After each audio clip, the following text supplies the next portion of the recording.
Hello, I'm Cameron Peterson. I work at the Rourke Art Gallery Museum, and I also am an independent artist in Fargo.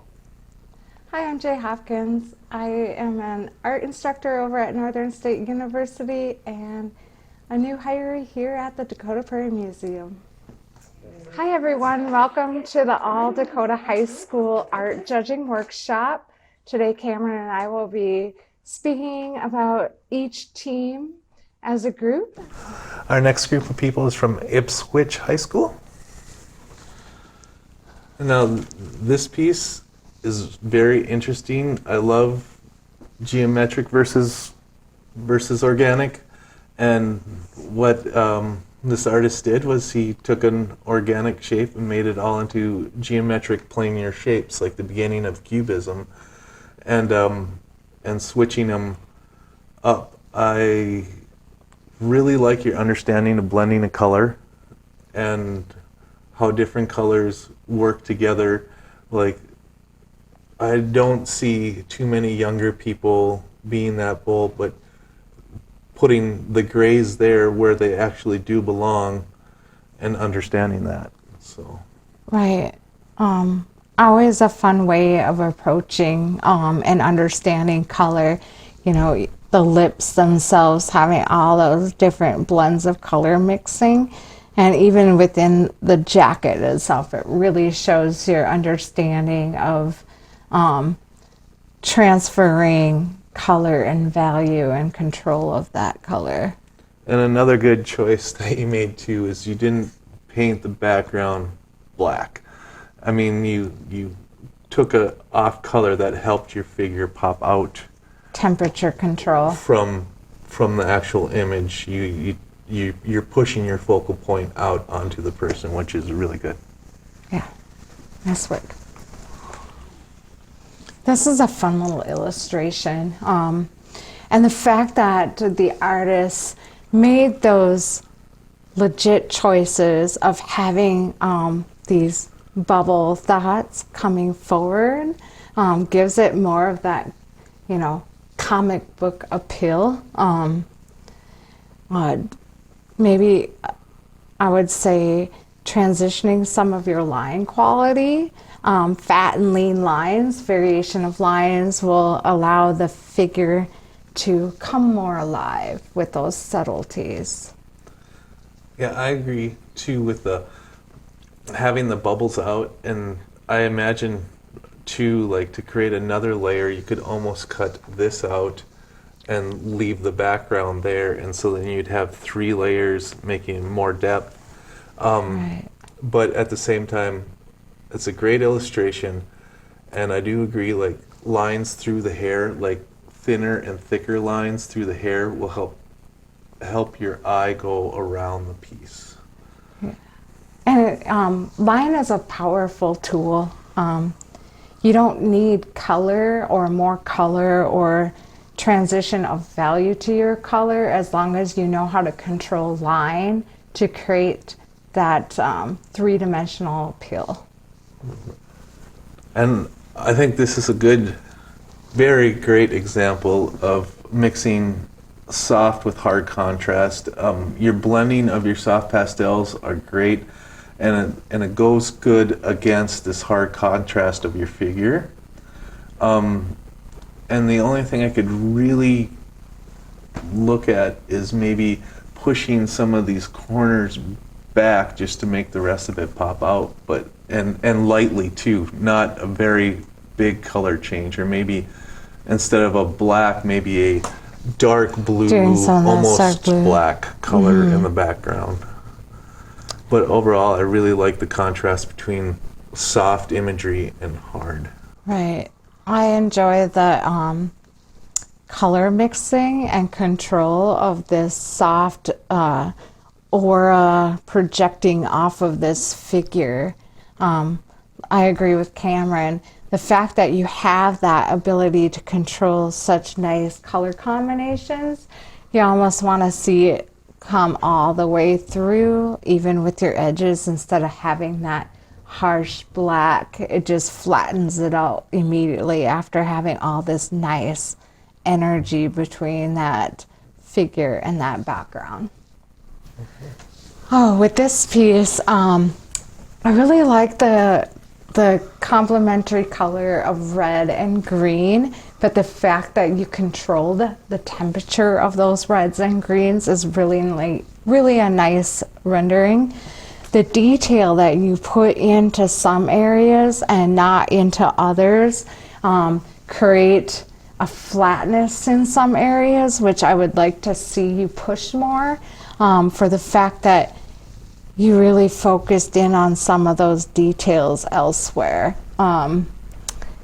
The aura around the cat creates this energy, but it makes me question, did you need to have those white lines in between that transition of color, of that energy shifting from a lighter hue around the cat itself? And when I see this picture, I see it's all about color. I just love the color of it. And like Jay said, another thing I'll point out is detail, not detail. Because you did such a great rendering of other parts of it. Like you even caught the cat ear bone inside of it. And but then all of a sudden there's no whiskers, or the neck is super flat. Like you lost a dimension in between the head and the neck, but the head is rendered very beautifully. And the colors of the auras, I'm okay with the color shift, but maybe just not a direct line for the color shift. Just kind of let it happen naturally and fade out of the image. Right. But yeah, the color in this, good sense of color. I like the color in it. Yeah. With this cardboard paper mache technique, here's a great example of creating a message that's subtle but direct, allowing those words to be pushed back within the actual sculpture itself. I find very intriguing.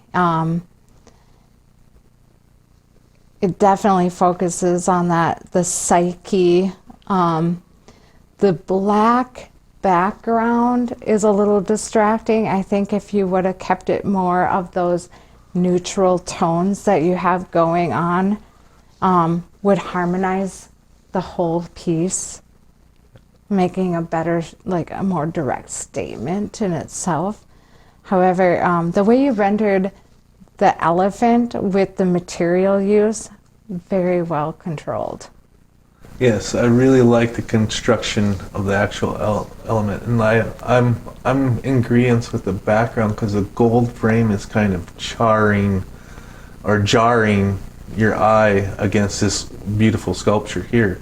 So maybe just tone down the background a little bit, but I like the fact that you let the sculpture be the sculpture, but added the words to it, so it's not in your face, but it's there, and you're stating your point very quietly, but yet in a loud manner over the sculpture. Carl. I found Carl to be very intriguing immediately. Love the title, but more importantly, the rendering of your paint. There's so much texture, it makes you want to even like touch it and feel it, and you just captured the scales and the color of your subject matter in such confidence, and the color blending and shape shifting creates interesting perspective up close as well as far. I would say the mastering of your paint mixing, the different levels of colors that you had to build up to make it seem like these are not flat but yet pebbled around the eye. Great handling of the paint, and it's just, yeah, you can see some mastery, like when you get up close, you can tell it's flat, but it actually looks three-dimensional. Right. Very good handling of paint. I would agree. Our next group of high schoolers are from Mount Vernon. The self-reflection photograph I found very intriguing, with the happy versus the sad versus happy and vice versa. The one part that I found distracting is this bold slice between the photographs. I find that it would have been more effective if they joined in a harmonious connection, in such a way that even if these lines didn't add up together, it would still be more intriguing than that harsh split. But I do like the control of the emotions that we all experience. Yeah, I think it displays how a lot of us talk to ourselves and have these reflections of ourselves. And I kind of agree with Jay, this black line is kind of jarring. I kind of wanted to see like the same shirt used in the same scene, and maybe the same direction of shot, because one is more dead on and one is more kind of up. But I think if you were to just put them closer together, though, that might even give them a stranger feeling, because if they were actually connected, that kind of twisted nose would also add to the self-reflection. Right. I like that twisted nose. Okay, so this is year 2 from year 1 of Five Nights of Freddy. Graphic design wise, the layering process of this I find very intriguing. There's some nice spatial qualities happening. However, it's hard to find the key focal point immediately. The sense of hierarchy and shift of like color helps create a little bit more control of where you want your viewer to focus. But I'm drawn more way over here and less over this direction after the pattern grabs my attention. And I don't know if that's necessarily your intention directly as a designer. And I can tell you took a long time layering all these on the computer and editing them and cutting them out. I do agree that most of the focal points over here, like if you could almost chop that, it would be a stronger piece. Or move this in a little bit and make it just a little bit bigger, then it would make a little bit more sense.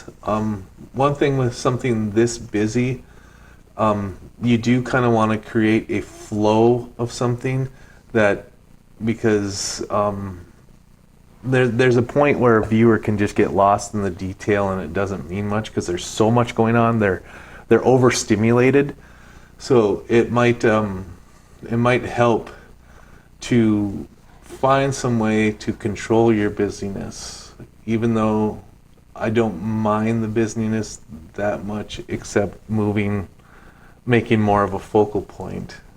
But try to think about that. Maybe using a light source on your imagery that kind of pushes one way or the other.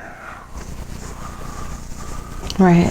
But I can see that it's very painstaking to do these layers, and I really like it. I mean.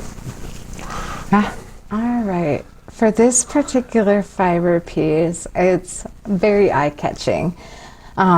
What I enjoy about this is that you went beyond just the material surface of your creation. You thought about the overall presentation of how you, as perhaps a fashion designer, the concept of layering and accessories connected to the beading and leather work of this jacket is it's eye-catching immediately. I find the combination of two medias between the beading and the leather is nice color harmony. Punching up the colors with the beads grabs your eye too. I think if you punched up some of the color even in areas of the leather to join these connections between the two elements would be a nice way of really creating more of that eye-catching balance. I really like this piece because leather working and bead working are the combination of the two really complement each other, and they really make you look at this shirt. But not only that, but how you incorporated them actually into the other piece of fabric, to where they're actually almost functional parts of it. I mean, they're decorative parts, but they're you know where the pockets are. The beadwork kind of tells you where the pockets are. It's accentuating things that you would normally ignore and making them look beautiful. And that's one thing I like about this piece. But also, again, with Jay, is you thought it all the way through from beginning to process to the display very well. It was a very thoughtful, you thought this through very well. Yeah. So, very texture, colors, the whole works. There's a good harmony going on. Yeah. All right. With this piece, I really like the vibrant colors, but I think a person can get lost a lot in the vibrant colors. I really like the composition of this, how you have it flowing all the way through the print.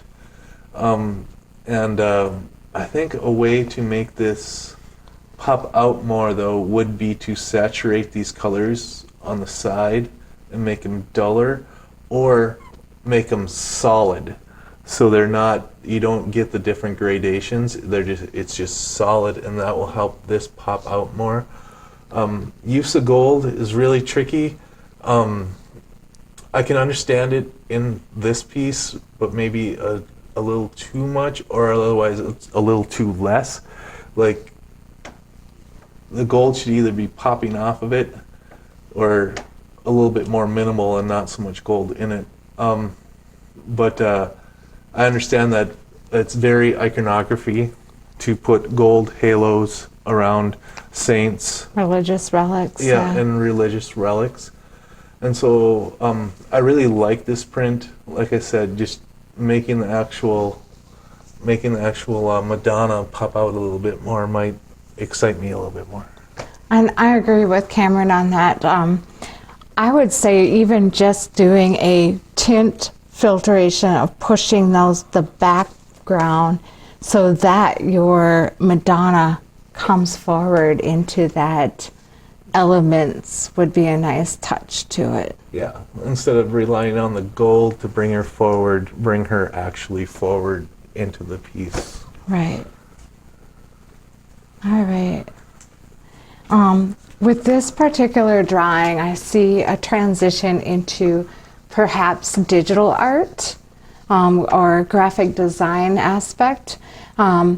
I don't care. I feel it needs to be bolder, like the UC, but even bring it more forward, and maybe even transfer those letters of thought, push them back even more so there's an element of deep space. Since if you don't care, then the surface quality of these words shouldn't be in your face. They should be pushed back, just to get your message across more a concrete level. And when I look at this too, there's I like the use of text in this. One thing I would like to see, though, is your text is pretty separate in the background from each other. Like if you just started writing words on top of words, like you don't even care about what the word is before, I think would help a little bit.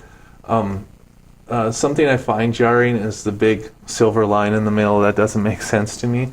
So maybe like I know that you probably used it to cover up a page break. What my suggestion is, if you do something like that, carry it out further so it just makes a little bit more sense, and you also get another layer in there, some kind of visual layer.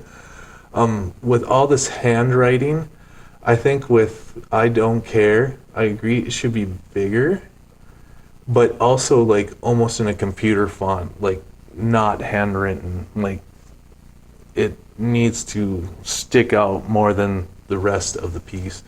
But yeah, just layering of more text, or maybe even Taking a wash and pushing those words back under a surface. Under a surface, so there's one more layer in between the background words and the front words. Yeah.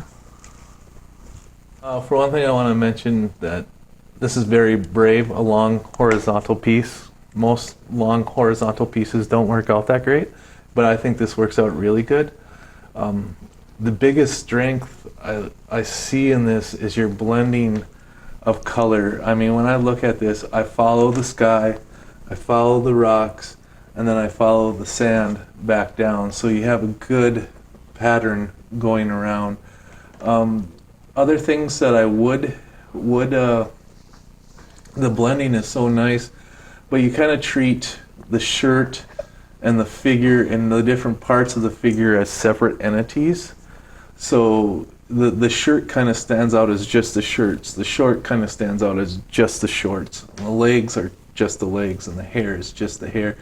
If you could find some way to smooth it out and kind of blend it, and maybe even pay less attention to detail because your blending skills are so good that, you know, if this gets a little blended with that's fine, because in the atmosphere you would see some of that blending in your clothes, and it would be reflecting off of your clothes.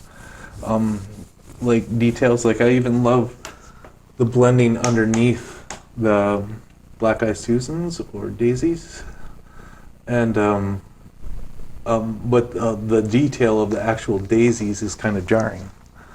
So trust your blending sense, because you do a very good job of blending, and it's very nice to look at. I would agree with Cameron. There's parts of it that becomes a little bit more of a stylized illustration versus, you know, really focusing in on that blending. So there, you know, it creates a little bit of a contrast where it almost looks like the figure was pasted into the scene, and it makes me question how necessary that figure really is needed to be into this panoramic view of a scenery. And also the concept of understanding your values, I would push your color mixing to even explore more of those values, such as even with this foreground, making it more interesting by incorporating a little bit more color complementary harmony to it. Our next group of students we will be discussing is Groton High School. Right now we're going over the Groton High School group, and we'll start with Boy in Plaid. Yeah, this particular graphite drawing, I really enjoy the subtlety and softness of it.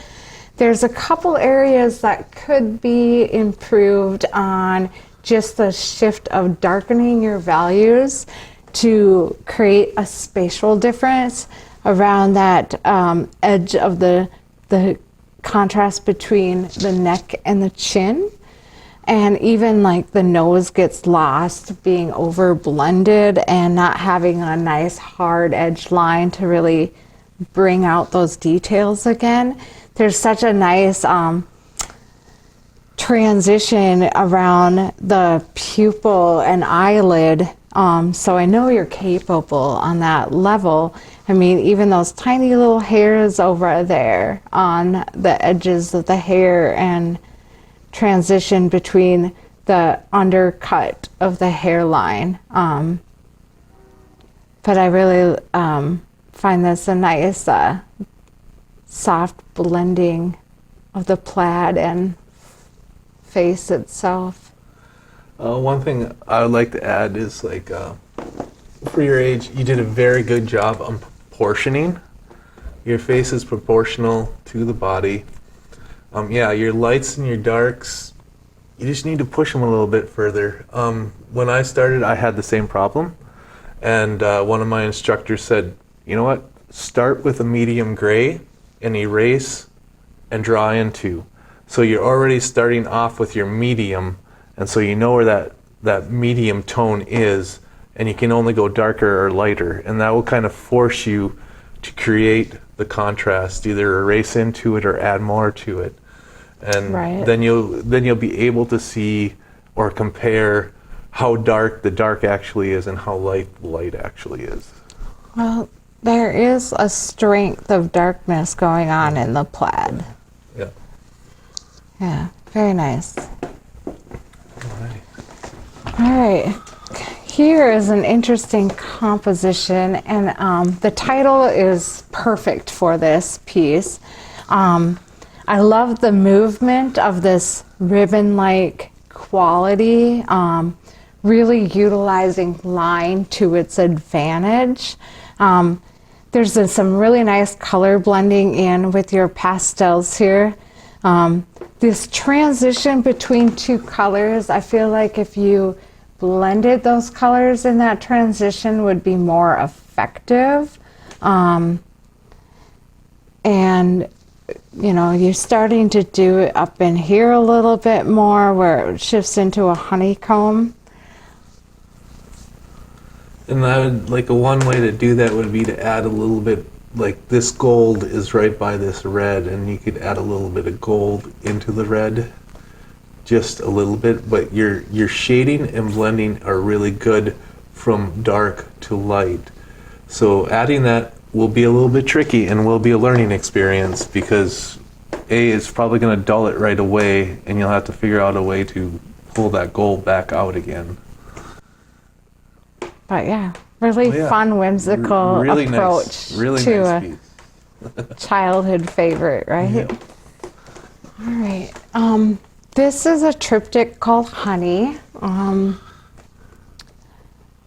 I really enjoy the fact that you explored with a triptych and the different scale of the triptych itself. These nice washes and control of value of your honeycomb is really nicely rendered. The one thing I would suggest is playing around with fat and lean lines in the variation of your subject matters on the mirror, and also think about the composition itself. Cutting off some areas of your composition might not be in your benefit. There might be some areas where it's needed to have that feeling of it hanging from a tree, like this, for instance, getting it cut off, activating that edge.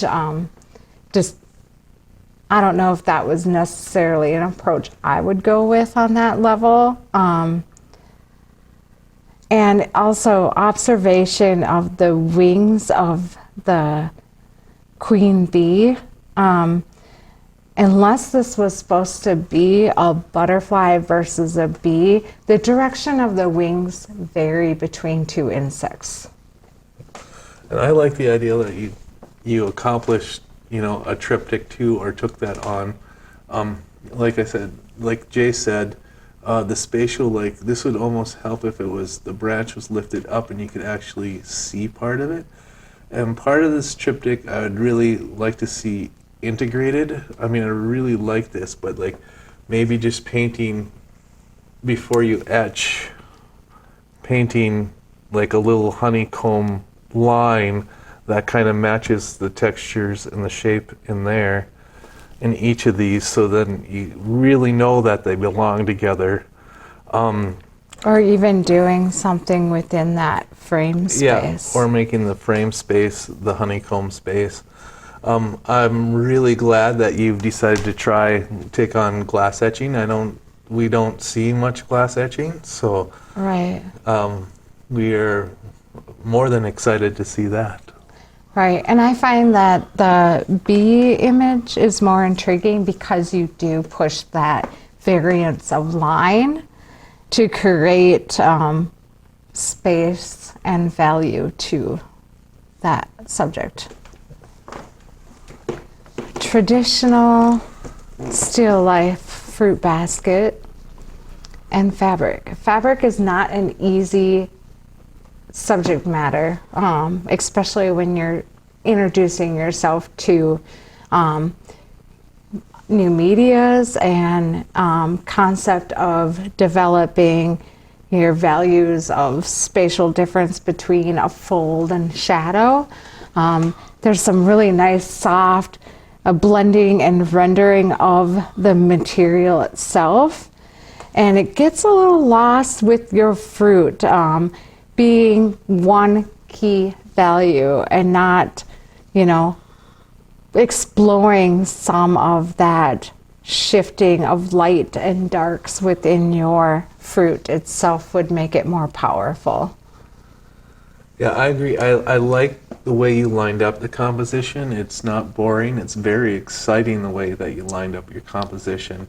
But deeper tones, but also light bounces off of everything and kind of grabs a little bit of light from here to go to there. And so like your lemon yellow would have, like, on the shaded side, some of the blue that's in there that would make it a little bit more convincing and lifelike, instead of, and like a little bit of the yellow would have been on the little orange, because light does really funny things and it bounces all around. But yeah, I really like the way your composition is set up, just a little bit more reflective color, I would say. And one thing that is fun to explore when you are working with color is using those complementary colors to your advantage for your shadows and creating that spatial difference between the bull and the lemon, or even the lime around sitting in this fabric itself. So those are things that I would suggest to explore a little bit more of. Yeah, and don't mix, when you're dealing with value changes, don't just deal with white and black, because that's just shadowing or shade and tint. And what you're trying to do is actually display kind of a roundness, and so the natural order would be to pick the opposite to mix with it, so it won't be black, because like you mix a black and a yellow together, you're going to get green, where if you mix a purple and a yellow together, you can get a darker purple. Right. Or a darker yellow, excuse me. But yeah. Right. That optical illusion. Mm-hmm. Frankie is a drawing on scratchboard. I really enjoy this piece, and the fact that the scratchboard is this gold versus white, it fits with your subject matter, so the concept of your material to your subject matter was a great choice in your rendering, and the ability of controlling your lights and darks in the developing of your line and mark making is really nicely controlled. Yeah, some nice spatial difference. I like the composition that you have the face out in the forefront. The viewer knows that Frankie is looking at them while he eats.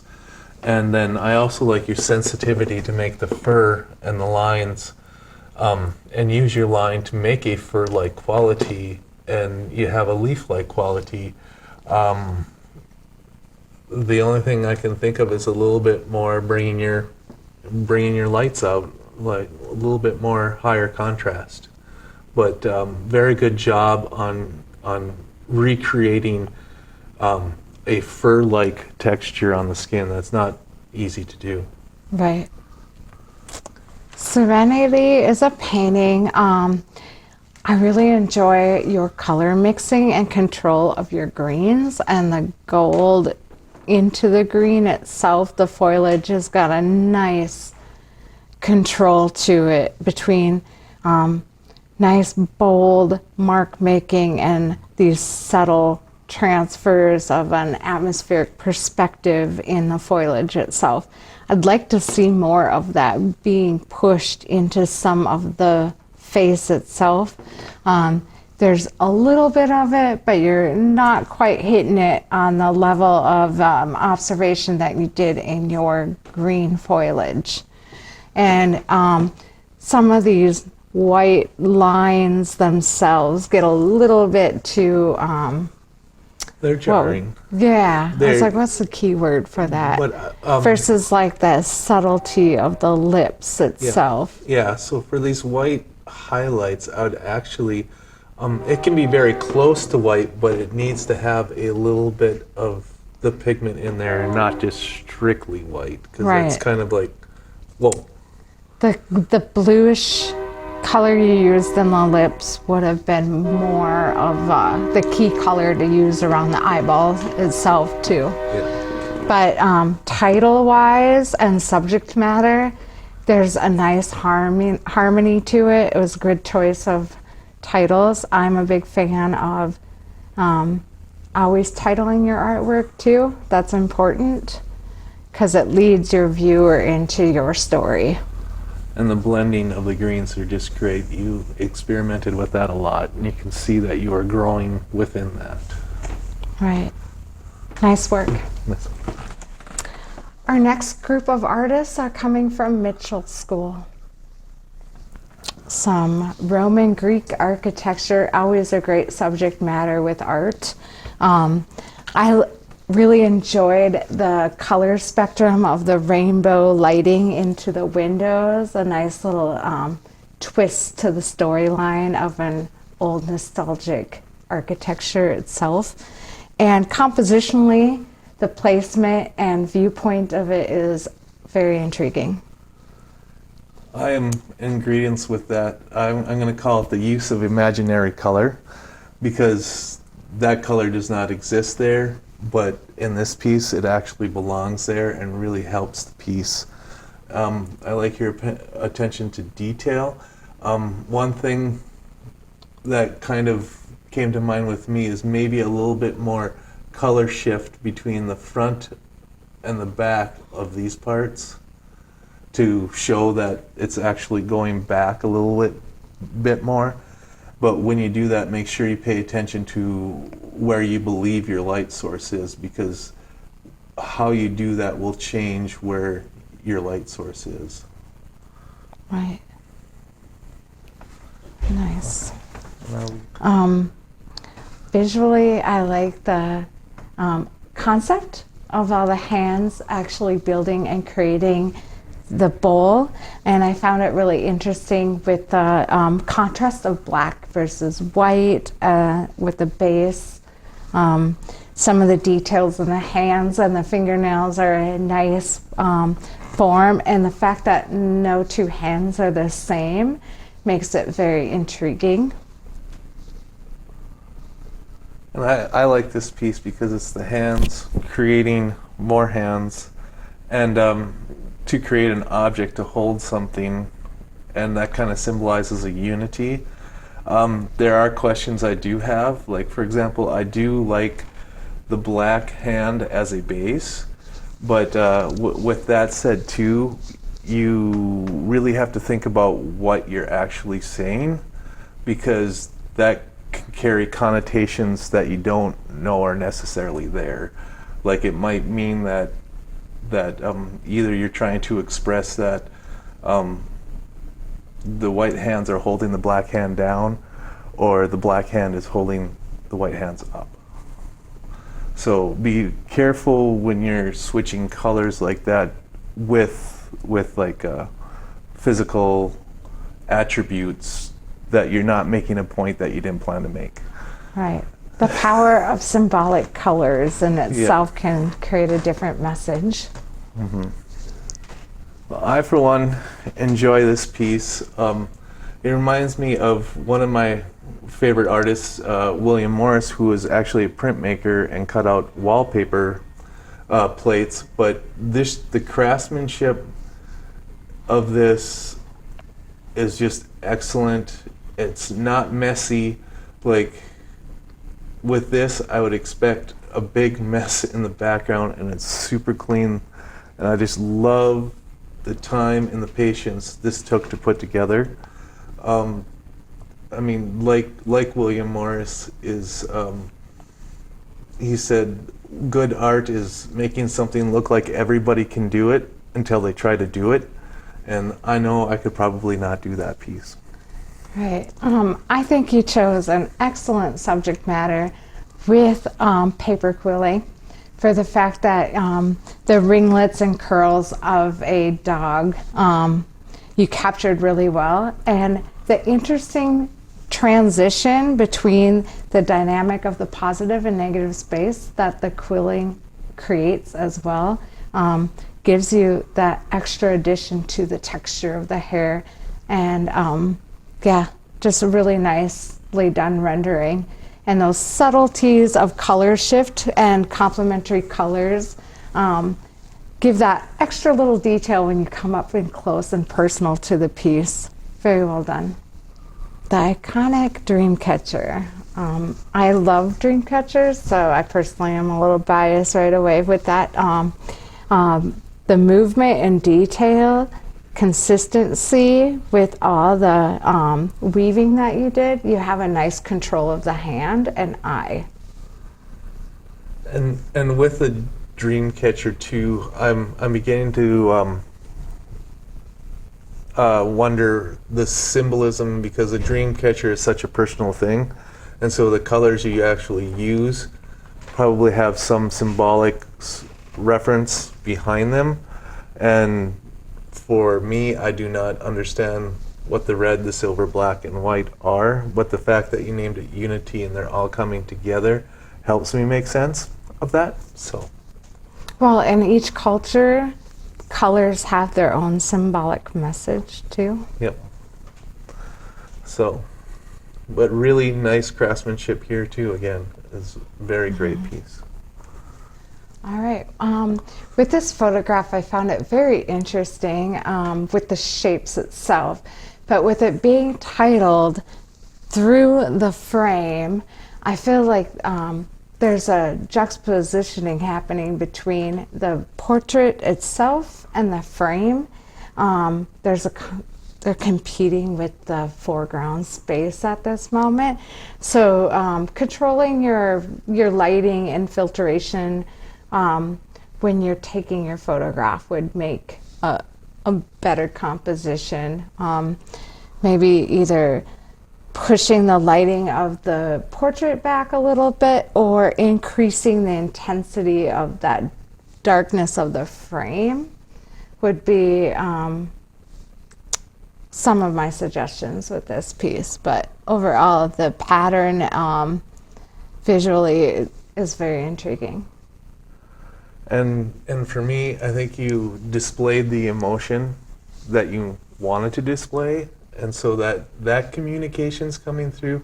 Just a little bit more highlights, either pick up the face or push it back. When I look at this piece, it actually reminds me of a lot of depression photography, where they're trying to really capture the emotion of what the person's going through, and I think you managed to do that. Just a little technical things, but I think you're telling the story right. Miss Lang would be proud. All right, with this piece, what I can say is you have a very strong illustration sense, and you can see that you're being very successful with your way of rendering the body as an illustrator. Like, I love some of your cross-hatching that you've been doing to create volume in your figures.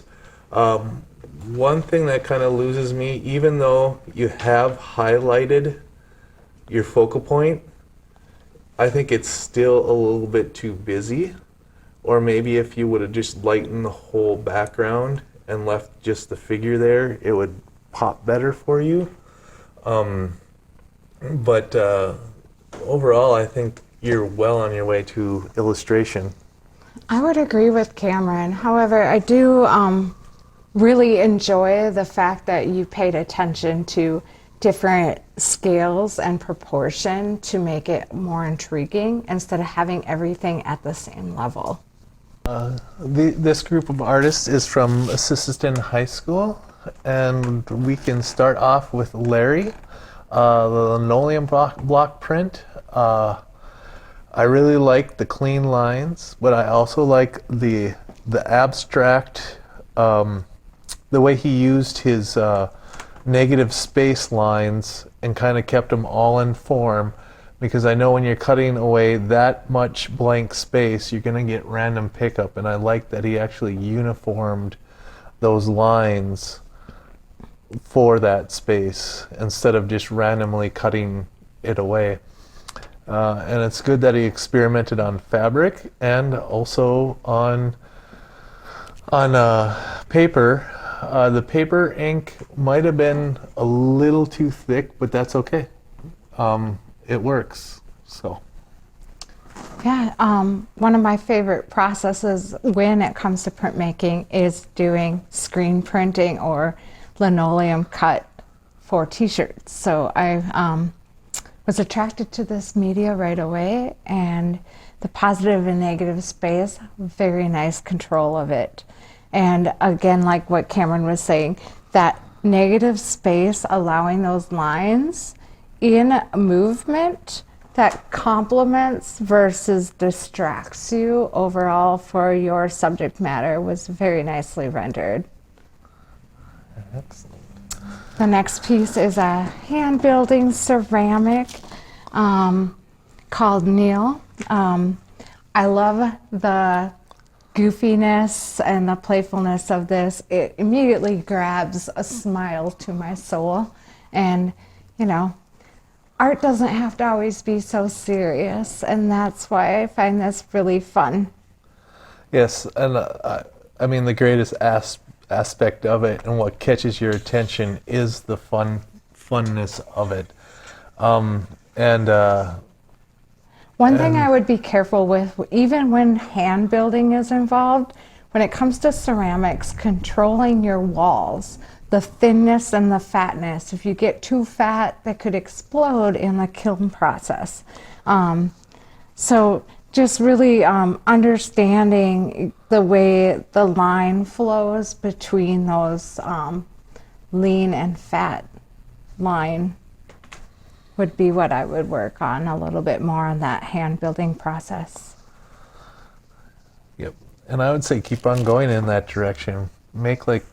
Imagine how funny 20 of those would be looking at you with these goofy faces. Right. You just get lost in it. All right, the next piece we're going to talk about is Papa Garrett. It's a painting. I like the rendering of your subject matter. Very nice blending and observation of detail of the shadows and placement around creating that three-dimensional feel of the figure itself. The eyes are striking in this, but yet not holding any detail like you did with the rest of them, with the rest of the figure itself. And that, I don't know if that was your intention, it works. However, you could put a little bit more emphasis in the detail around those eyes, because there's so much detail with the facial hair and the blending of the face and facial of the skin.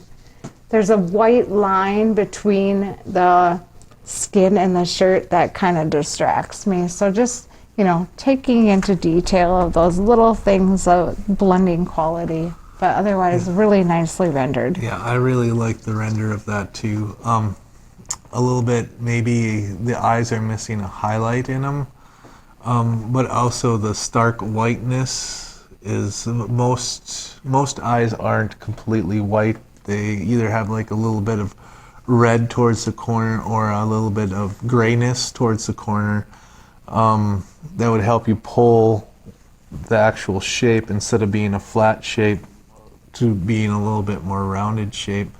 But your rendering of the majority of the piece is excellent, and I like the expression caught because he actually has an expression. You can kind of feel his Like soul upper in the lip piece. kind of curling. That mustache Yeah. has a personality for sure. Yeah.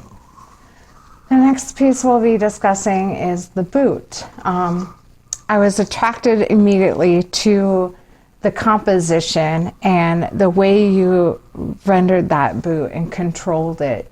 The only thing that distracts me is it's almost like you made up the shadow that's casted behind the boot versus you understood the shadow coming up underneath the boot to ground it on that table space. So, reevaluating your observation on that level would make it a stronger piece. Yeah, the boot is rendered excellently and a very greatly painted and painstakingly painted boot. And the flower itself is rendered really nicely. And I agree with Jay that the background that is up against the wall just looks a little too made up. It was more imaginary and less observant of what was going on versus your shadow underneath the boot is done perfectly. Right. And one thing when it comes to shadows too, avoid using those dark blacks. Think about your shadow. Does it have more of that cool or warm feel to it? And use your color. Mm-hmm. Move on to the top one. The next piece is Peridot, a mixed media in transition from a magazine to a drawing. Really nicely rendered and nice control of your graphite, not only with the control of your lines and observation, but also the value of those lines. The way you captured the lady's face and that those lips and eyes are just really nicely rendered. You could tell that you really observed your subject matter and the technique to your media. Yes, I really love the transition from the magazine to the actual drawing of it. I think you did a great job transitioning, paying attention to the patterns in the fabric as they flow up, and then and just the value changes on the face and the hair and the sensitivity of dark line versus light line. You did a very good job on that piece. Yeah. And the next one is Organized Chaos. Mixed media again. Let's see. The spatial difference between the subject matter and the space, I really enjoy the rendering of it. And the fact that you chose to use Zentangle and transform each space differently allows your eye to have a new finding. And, some of it has more chaos, some of it creates more of a calmness. Again, Organized Chaos is a good title for this. There's some nice rendering of color mixing and understanding on that level too that I enjoy. I like the use of the ribbon to carry you all the way through, and also the use of the marbles to block off the areas where your patterns end, but then you also put them into negative spaces so they make a little bit more sense, kind of like they're flying around and finding their place where they fit. Which really makes it nice. Yeah. But I normally don't like the use of black. I try to avoid it, but in this piece, the actual use of black helps pull your piece forward and actually works very integrated with it. Yeah, nice work.